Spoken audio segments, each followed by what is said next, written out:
महाराष्ट्र राज्य विधान परिषद सार्वत्रिक निवडणूक 2026 मध्ये ठाणे-पालघर मतदारसंघातून शिवसेनेचे माजी आमदार रवींद्र फाटक, तर यवतमाळ मतदारसंघातून दुष्यंत चतुर्वेदी हे शिवसेना, भाजप, राष्ट्रवादी काँग्रेस, अजित पवार गट आणि आरपीआय या महायुतीचे उमेदवार म्हणून बिनविरोध विजयी झाले.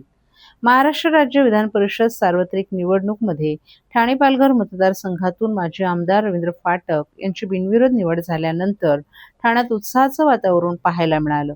या विजयाचा आनंद साजरा करण्यासाठी आज टेंभीनाका परिसरात शिवसेनेचे पदाधिकारी, नगरसेवक आणि कार्यकर्त्यांकडून जोरदार जल्लोष करण्यात आला.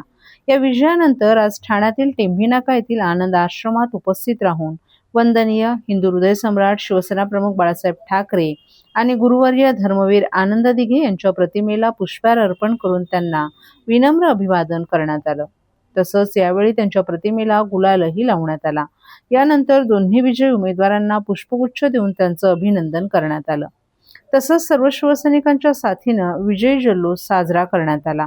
यावेळी उपमुख्यमंत्री आणि शिवसेनेचे मुख्य नेते एकनाथ शिंदे, परिवहन मंत्री प्रताप सरनाईक, जलसंधारण मंत्री संजय राठोड, ठाणे महानगरपालिकेच्या महापौर शर्मिला पिंपळकर, ठाणे विधानसभा शहर प्रमुख हेमंत पवार, शिवसेना सचिव राम रेपाळे, शिवसेनेचे ठाणे महानगरपालिका सभागृह नेते हनुमंत जगदाळे, गटनेते पवन कदम, कल्याण जिल्हा प्रमुख गोपाल लांडगे तसंच महायुतीचे सर्व नगरसेवक, नगरसेविका, शिवसैनिक, पदाधिकारी आणि कार्यकर्तेही मोठ्या संख्येने उपस्थित होते.